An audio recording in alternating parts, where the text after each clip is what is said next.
Hey guys, welcome back to Paper Made Me Do It. A while back, one of my subscribers had requested that I do a video about hand lettering. So that's what we're going to get into in this video. And a little disclosure, I'm not a handwriting expert. So it is a hobby that I enjoy. I like incorporating it into my journal entries and occasionally in my planner. I also like to do hand lettering when I give gifts on tags or addressing cards, things of that nature. So I do not do hand lettering on a large scale, like in any professional way. It's just a personal hobby. And so what I'm going to be sharing in this video are some tips that have helped me really improve my hand lettering over the past couple years. So to get started, I'm going to briefly talk about pens, and I've got 5 here to show you. I don't know who needs to hear this, but just in case, you do not have to go out and buy a dozen sets of brush lettering pens to have your best version of hand lettering, okay? One set is all you need, and hopefully these tips will help you figure out which set that may be for you. Now this on the left is a Pentel pocket brush pen. I actually still have the packaging for it. So this is what it looks like. I picked it up at my local Michael's a long time ago. And this is actually one that I would not recommend for a beginner. I hardly ever use it myself. Not to say that I wouldn't do better with practice, but I have a very difficult time controlling this pen. So the nib of this pen, or the tip of this pen, is made up of little individual bristles like an actual brush, like if you think of a paintbrush. And those bristles are just tightly woven together to form this super tight point.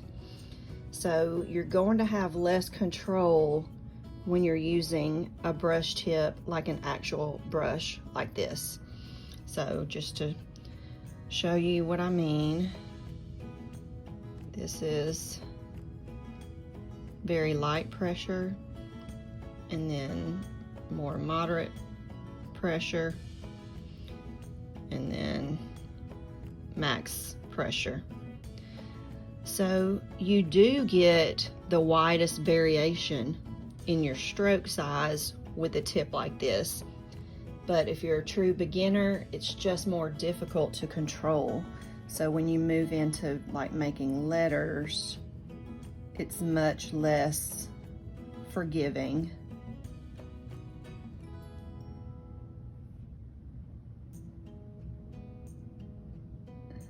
And I end up with little marks, you know, where the tip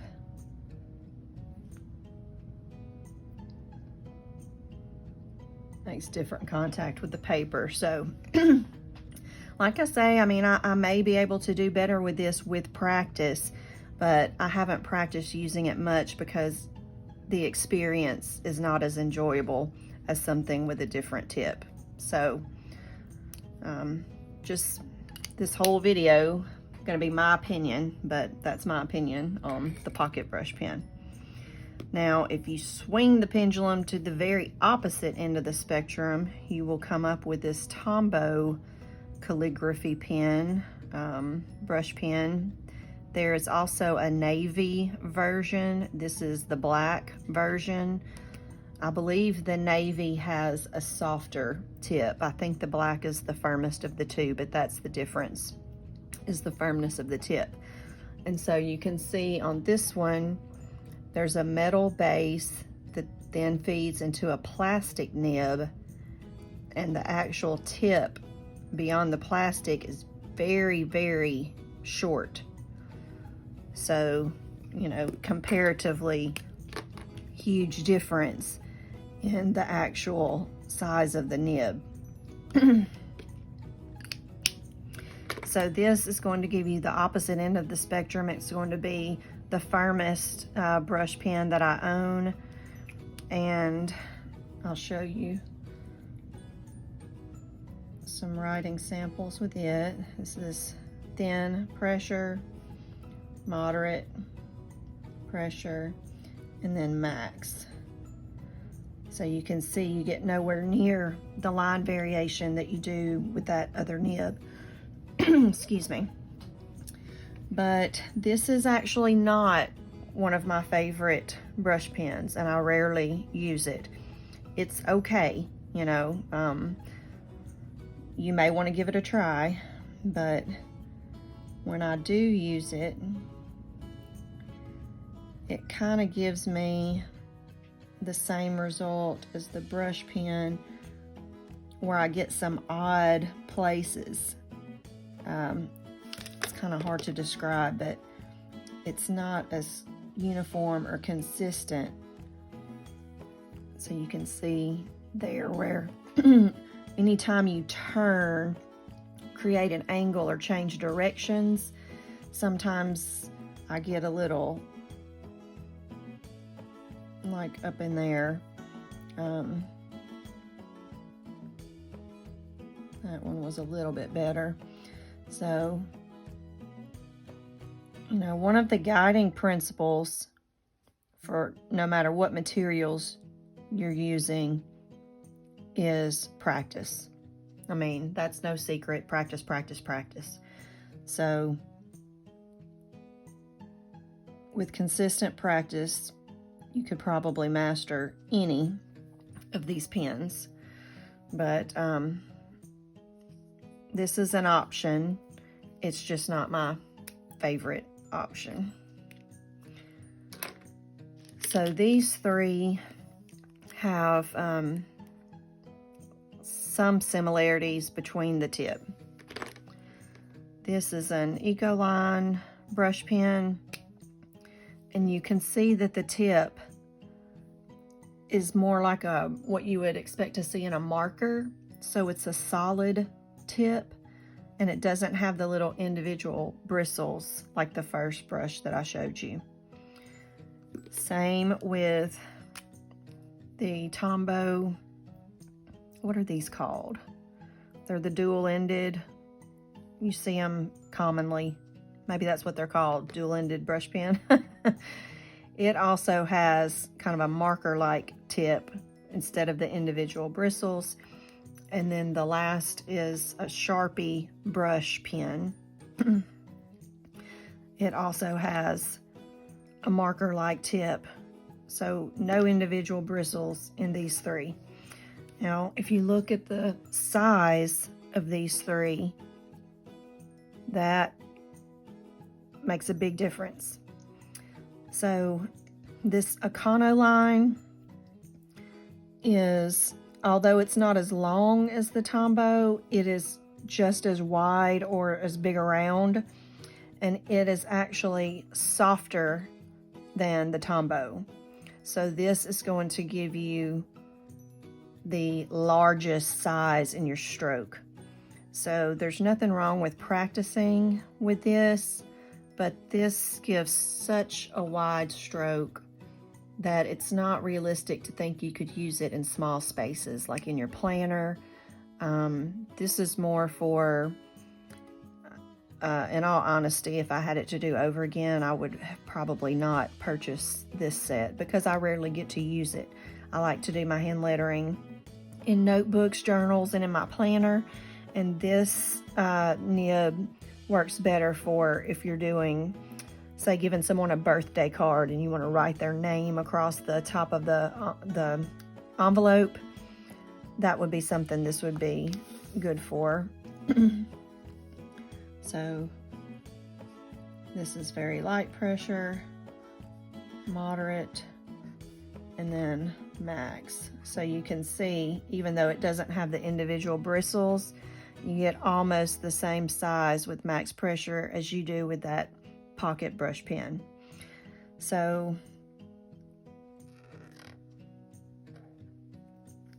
you can see here the amount of space you would need to use it functionally.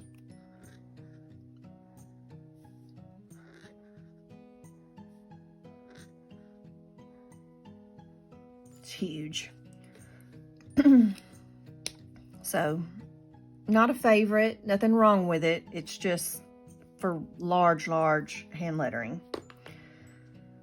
So the Tombow is more commonly seen by me anyway, like on social media posts, lettering posts, maybe on Instagram.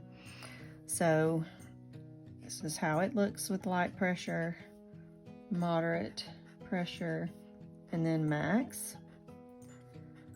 So it requires a little bit smaller footprint. So if we go in with the letter A,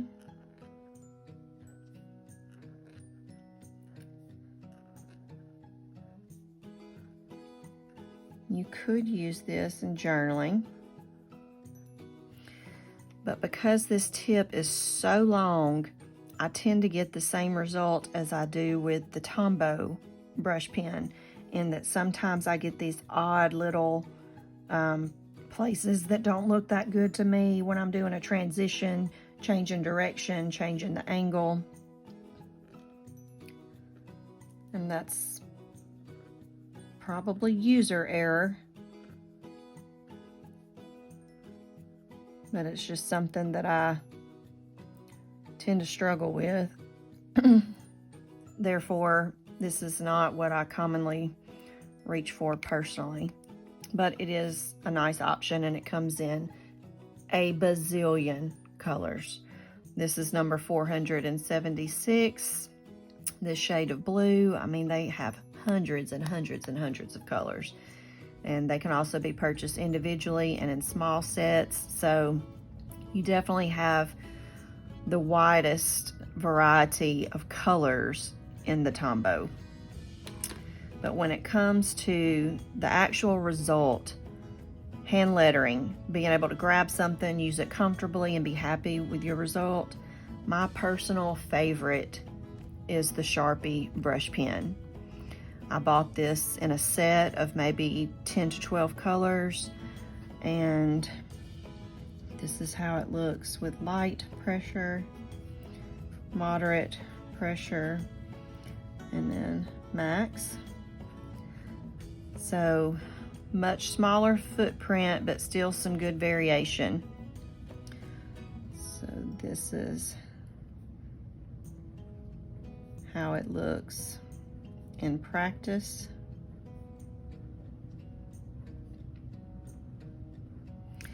I just feel like it gives me the most control over any of the brush pens that I have.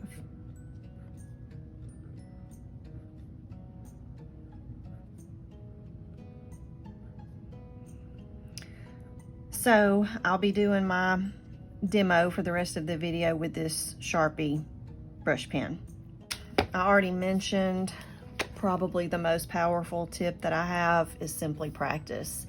You can't pick up a brush pen once a month or, you know, sporadically and expect to have beautiful results, unless you're just naturally gifted in that category, which some people are. But in general, consistent practice is going to make a huge difference. I do have an example to show you. I was going through something recently, and this is an example of the word Tuesday that I wrote in 2018, and then I rewrote it a year later in 2019. And while there's still, you know, room for improvement, to me, this is a dramatic difference in my personal hand lettering. So you can see that there's a much clearer difference here between my upstrokes being thinner and the downstrokes being fatter. This sample is just less consistent. You can see, you know, where my hand was shaking when I made the line in more than one place. So practice does pay off, and this is just kind of an example that'll hopefully give you a visual and some encouragement that you can improve your own hand lettering with practice. Now, aside from that, some of the main tips that really helped me came from a YouTube channel that I found probably around a couple years ago. The name of her channel is How to Hand Letter, and I will link it in the description box below if you would like to check her out. But when I was kind of searching for some tips to improve my own hand lettering, I came across her, and some of the main things that I remember that have stuck with me and truly made a difference in my writing are to pick up your pen between strokes and between letters.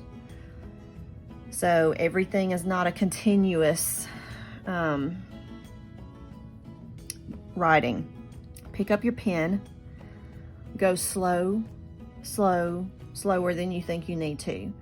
A lot of the handwriting or hand lettering videos that you'll see on Instagram or on social media, where it looks like someone just quickly knocks out a beautiful calligraphy. Not every single one, but the majority of them have been sped up.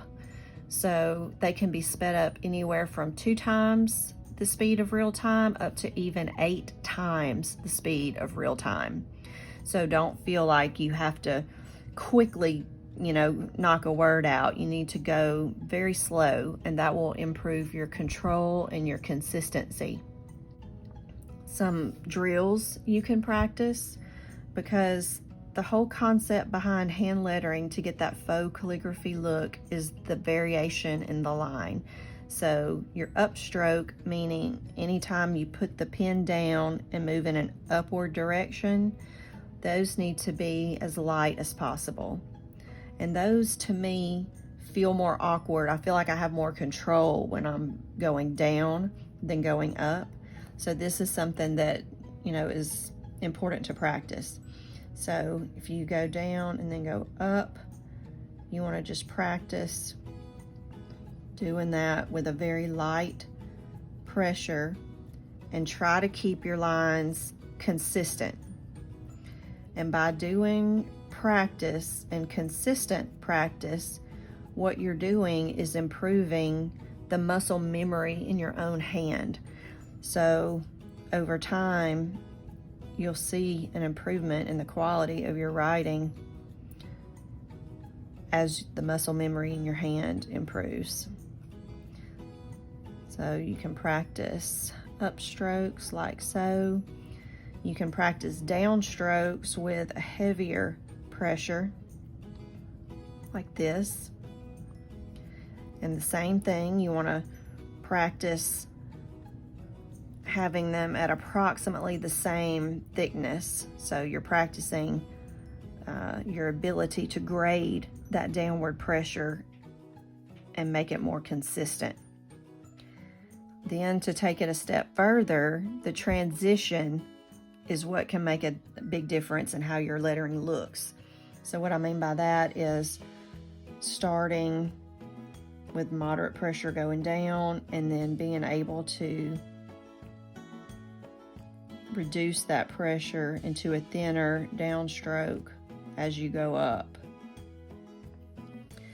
And in this drill, it's good to practice it continuously, even though I mentioned earlier that when you're doing actual words or letters, it's good to pick up the pen. I'll show you the difference shortly, but it will definitely help if you have the ability to make that transition without picking up your pen.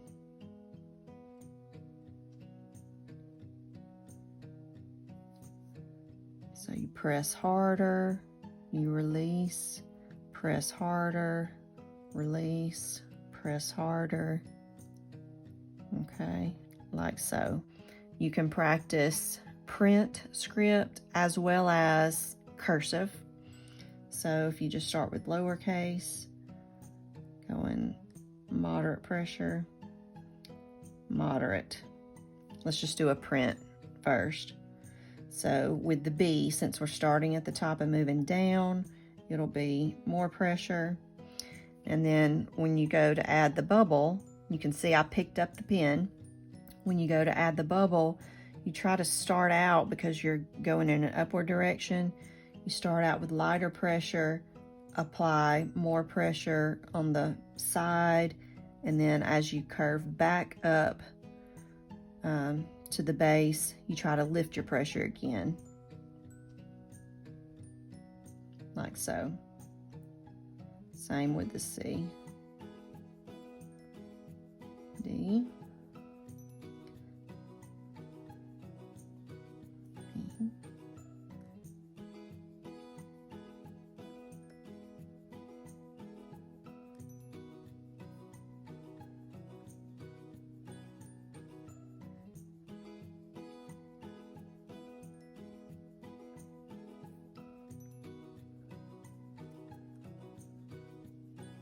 Could have put down pressure there.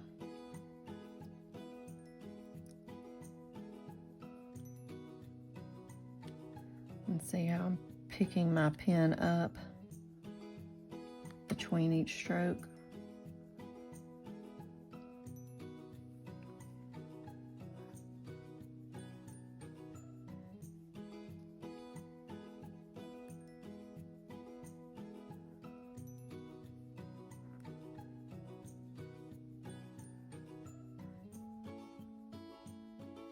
Pick up the pen.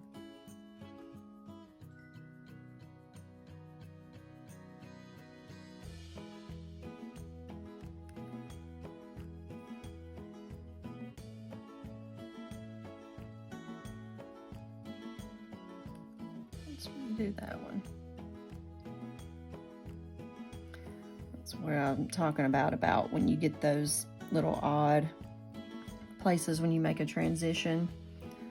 That will lessen with practice, and I get them less with the Sharpie pens, but they can still happen. Okay. And then with cursive, you can start practicing the connection of the letters. And this is where it is more important to pick up the pen, even though the letters appear connected when you're done. And when you do the connecting part, it needs to be a very thin upstroke when possible. So let's see if we can connect a lowercase alphabet. And it's totally personal preference on whether you do your lettering vertically or with a slant. So I like to do both. You get a different effect. But whichever you decide to do when you're practicing, you need to just try to be consistent. So you don't want to have some letters going vertical and tilt within mid-word. You need to either try to keep them all vertical or keep them all at a slant. So for vertical,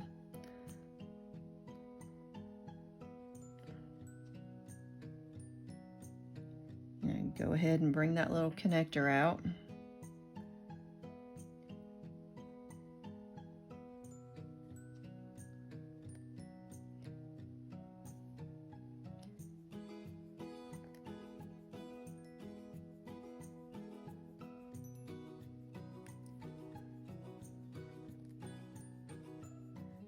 Kind of bring it up at an angle, like at a 45-degree angle to connect your letters.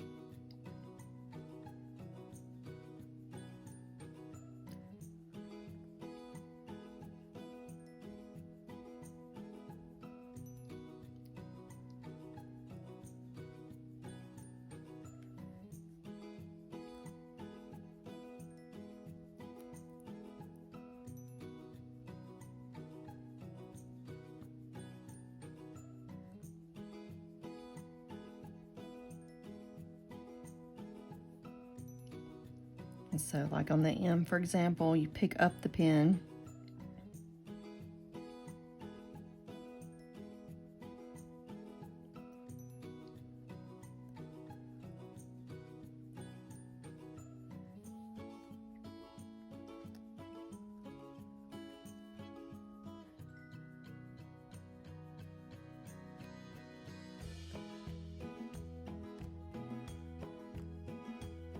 and for the R, you can either come straight across, or you can do the little loop-de-loop. either one.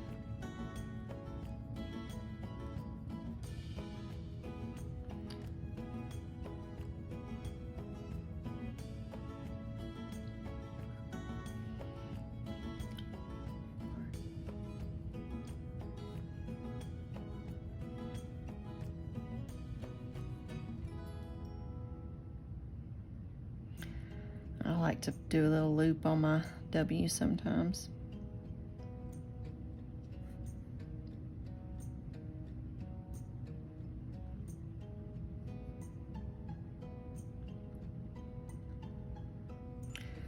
And you can either leave your letters down low, like on the Y.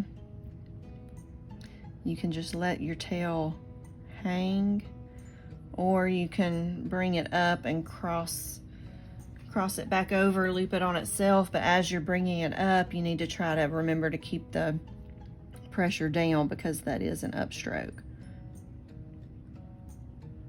like so.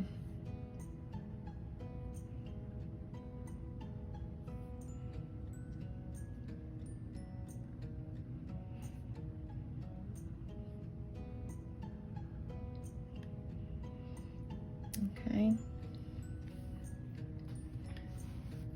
So let's write the word hand lettering.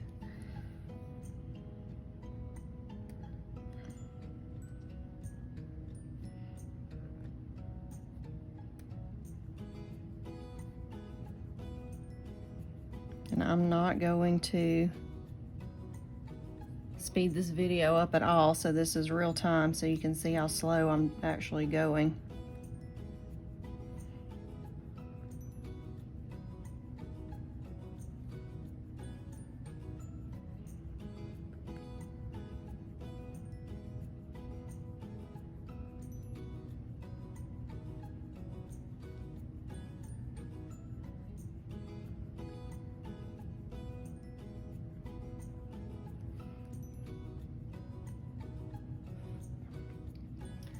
And then if we did the same thing and tried to put a slant on the entire word, just to show you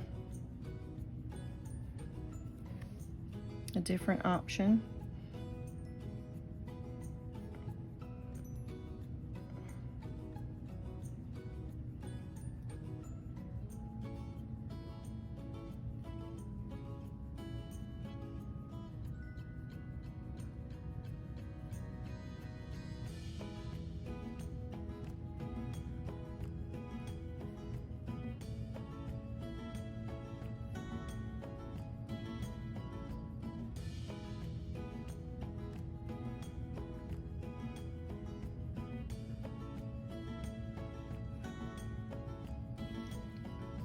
Okay.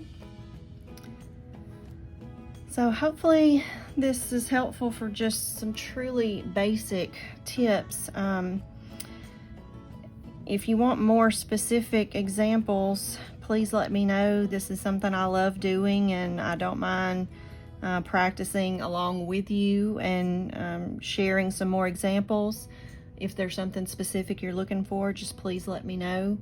Some other tips for practicing other than the basic drills and alphabets are to write names, states, practice connecting uppercase and lowercase. You know, the possibilities are endless. Practice is the key.